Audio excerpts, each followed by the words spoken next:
Everyone, it is Reviews Kingdom, and today I'm back at it again with another review. And this one is going to be a very special review, ladies and gentlemen, and everyone in between, because in this video, we're going to be taking a look at the 20th anniversary of Linkin Park's second record, Meteora. And, well, just by hearing that alone, I know there's going to be people in the comment section saying, "Hey, you little shit, that album turned 20 last year. Why didn't you make a video about it last year, you stupid fuck?" And to that I have to say, is that, well, I'm just a very busy man. You know, I don't always have time to be making these wonderful reviews. I mean, just look at this schedule. This schedule does not lie. Oh, fuck. This schedule does not lie. I'm a very busy man too, you know. I just don't wear this suit just for shitty ass reviews on YouTube. I have things I have to attend to. But anyways, that's besides the fucking point. We're here to be taking a look at Linkin Park's second record, Meteora. And also, you must know that this album released on March 25th of 2003. So by technicality, I'm still actually celebrating its 20th anniversary before it turns 21. So I'll take that W any day of the week.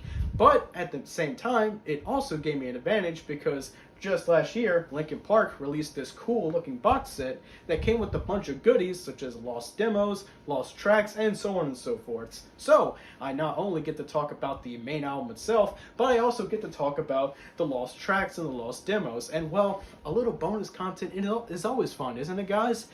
But of course, before we can fully go into this album, we of course have to go into the history of Linkin Park. So, without further ado, without wasting any more time, let's take a look at Linkin Park's Meteora. Yes, Linkin Park. What is there to say about them that hasn't already been said before countless times? They were one of the biggest nu metal acts all the way back in the early 2000s, with their hard-hitting style of rap rock with songs like One Step Closer and In the End dominating the radio and the charts in the early 2000s. But in case you didn't know who they were, Linkin Park is the brainchild of Mike Shinoda, who originally started the band with the name Hybrid Theory in mind. The band would go on to change the name because the band name Hybrid Theory was already taken. So their next best name was called Linkin Park. The name comes from a time when vocalist Chester Bennington drove by Linkin Park in Santa Monica, California after some band practice. And speaking of that, Chester Bennington, who as mentioned before is the second vocalist for the band, joined forces with Mike Shinoda and company after Jeff Blue, the vice president at Zomba Records, offered him an audition.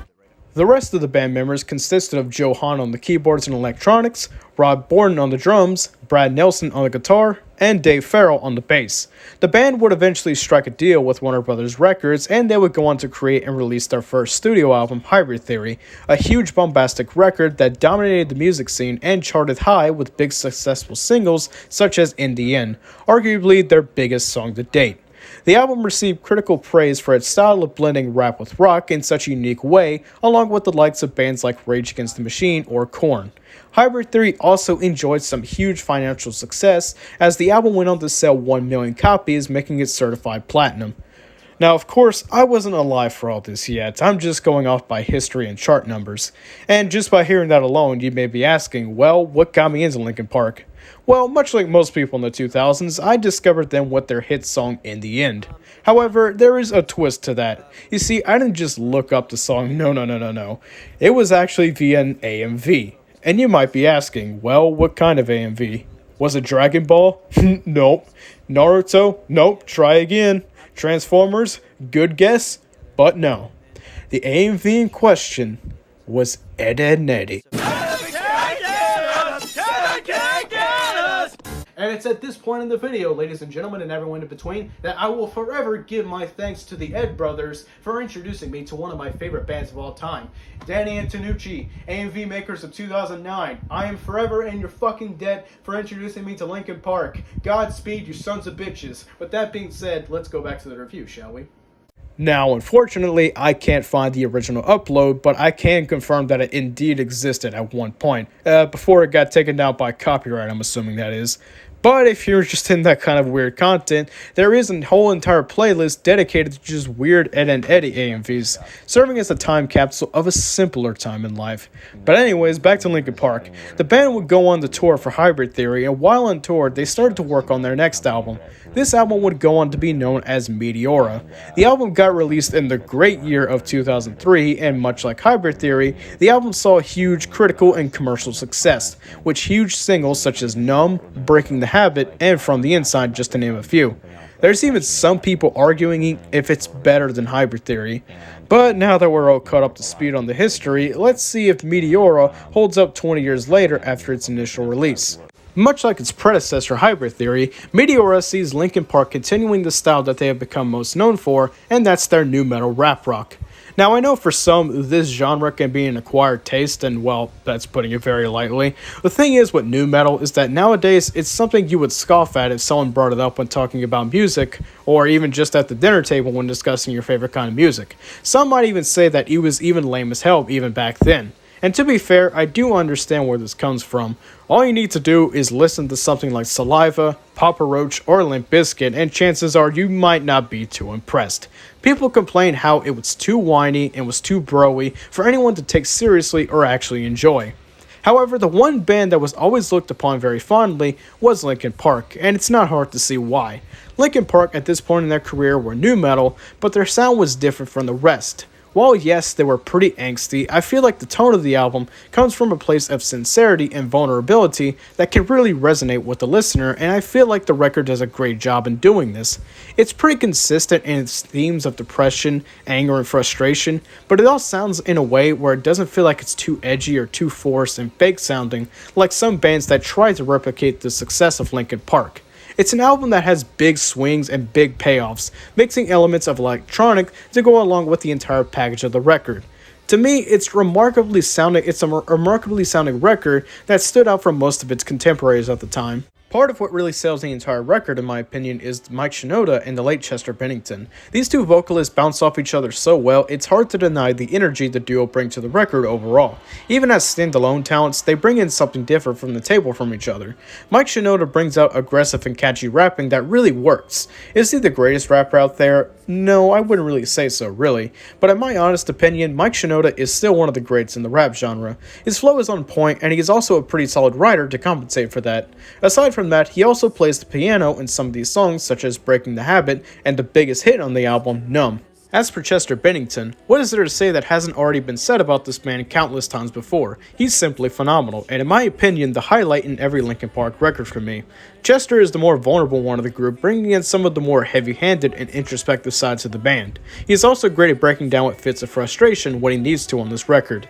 Chester also really just has a great set of vocal cords as well. It's just great to see how versatile he can really be. He can go from being loud and aggressive to smooth and affectionate. It really works incredibly well in my opinion. To me, he never phones it in, and he always gives it his all in this album. It's just really heartbreaking hearing him sing these lyrics, but that's why it all works so well. He takes every single lyric and he sells every single bit of genuine and raw emotion he can, and while it's tragic and sad what happened to him later in his life, his voice alone helped countless amount of people, and that's something that has to be commended for, especially with tracks like Breaking the Habit. So overall, Chester and Mike are absolutely great, and that's something that most people can agree on. Of course, while Linkin Park wouldn't be the same without Mike and Chester, I still feel like the instrumentation plays a large role in this band as well. As mentioned before, Linkin Park is, or at least was at the time, nu metal oriented. That's not to say that the entirety of the album is nu metal, because that's not the case at all. I think tracks like Session, Breaking the Habit, and Nobody's Listening really do show the band flexing their creative muscles and showing that they can be diverse in their range of sounds they experiment with. This would go on to be one huge foreshadowing of Linkin Park's career from this point on, as, while yes, the songs are as aggressive as hell, the band doesn't shy away from its more electronic and sensible side. Johan is talented to the max, and in my opinion, he carries this entire album sonically. His record scratches help give these songs a more rougher edge to them as a whole, and it can't be denied. His biggest moment to shine on this album, without a doubt, is the track Session, which is a fantastic track, regardless of it not having any lyrics. It's mixed together perfectly, and it's a tune that's great with some nice bassy speakers behind it. It just flows so well. Cure for the Itch from Hybrid Theory was great too, but Session just hits way harder in my opinion. It really sells the brooding nature of the record as a whole. The guitars are very crunchy and rough as to be expected, but I will admit that the riffs are pretty simple. But hey, it's still pretty effective guitar work from Brad Delson. It remains maddeningly catchy. Take the track Lying From You as an example. It's very simple sounding, sure, but it's still damn effective work that mostly pays off. Though I will admit that the guitar can get a bit samey sounding at times and it overall kinda dampens the sound a bit, but it's not so bad to where I can call it repetitive. It's still solid work in my opinion. The rest of the band members do a solid job of making this album sound as great as it can, and to me it's a step above Hybrid Theory as there are a bit more interesting elements tossed into the mix here. Lyrically speaking, I think that the album is overall solid in terms of its writing. As mentioned before, Mike Shinoda is an absolutely talented writer, and there's no denying that in tracks like Numb, From the Inside, and Figure 09. I think one of the best written tracks in my opinion is the opening track Don't Stay. It's an explosive opening track that really gets the ball rolling for the album, and it also happens to be one of the best written ones. A song about leaving a relationship that's turning you into a worse version of yourself. It would be so easy for the band to make this song sound as vague and generic as humanly possible, but the writing is so cleverly furious, with Chester screaming and venting his frustrations about finally leaving the partner who turns him into the worst version of himself. It also helps that Chester really just sells the intense and raw feeling of the song that it happens to be so great. Sometimes, it isn't always that great though. There are tracks like Easier to Run that are kinda left vague and kinda leave you wanting more. It's not terrible, don't get me wrong, and Mike and Chester do carry the track, but sometimes you just can't help but want more. Faint is another example. To me, the writing in the song feels a bit clunky and hand-fisted at times, and I just can't help but notice it. And Hit the Floor as a whole just kind of feels generic, especially with the whole cliche about walking on eggshells. It's a track I never really particularly cared about all too much, but aside from all the occasional clunkiness of the writing though, I can say for certain that it's still solidly and cleverly written for a majority of the album. If you remember in the beginning of the video, I mentioned that since the album recently turned 20 last year, the band came out with some unreleased content from the Meteora sessions. And how are those tracks, you may be asking? Well, I'm here to say it now that these tracks are some pretty solid tracks. I remember last year in February first listening to the track Lost, and I remember how great it was to hear Chester's voice again in some new fashion. Of course, it's not technically a new song as they were unreleased to the public for about 20 years, and generally speaking they were recorded from around 2002 to 2003, but damn am I happy that we got these tracks. I just always find it fascinating how the band decided to leak these tracks from the re-release. It really gives off a chance to revisit this album and experience some new stuff you haven't before. My personal favorite of the demos that came out has to be the song Massive. Everything comes together super well in that song in my opinion. The lyrics are on point, the vocals go hard, and it's the best sounding track for me. Don't get me wrong, Finding Myself, Healing Foot, and the rest of the tracks go absolutely hard, but Massive just hits differently, I just can't quite explain it. Alongside these lost demos, there are also alternative versions of other songs like Hit the Floor, Lying From You, and so on and so forth. These songs can also have different lyrical content, which is definitely a nice touch as it gives it an insight as to how writing can really change the song's vibe. So, with all that being said, ladies and gentlemen, and everyone in between, what do I think of Linkin Park's Meteora? And well, there's a pretty damn good reason why this album is still looked upon and regarded very highly, even 20 years later after its original release, because this album is just fantastic, man. It's fantastic. Now, I first listened to this album in 2020, 4 years ago, and in my honest opinion, it still holds up pretty well 4 years later, even if I didn't stay for the whole 20 years it existed. But regardless of that, this album is still such an incredible record. It's easily one of my favorite Linkin Park records, and it's not hard to see why. We have Mike Shinoda and the late Chester Bennington bringing this whole thing together, along with that tight instrumentation that really brings everything full circle. Not to mention, the lost tracks and demos that got released with this 20th anniversary box set are also just absolutely incredible to listen to.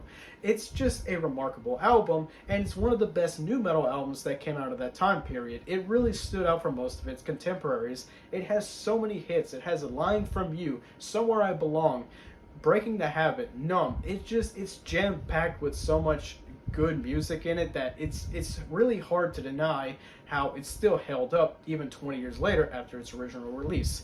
And if you want my final score on this album, I would have to give this a solid 8 out of 10. If you haven't listened to this record, or for the matter, any Linkin Park record for that matter, I highly recommend you go check it out. And also check out the bonus tracks that got released with it with its 20th anniversary box set. They're all up on YouTube, so you don't have to buy this box set in order to have it, but still, go check those tracks out themselves. They may have been left off the album, but I assure you that those songs have their own merits to the original album.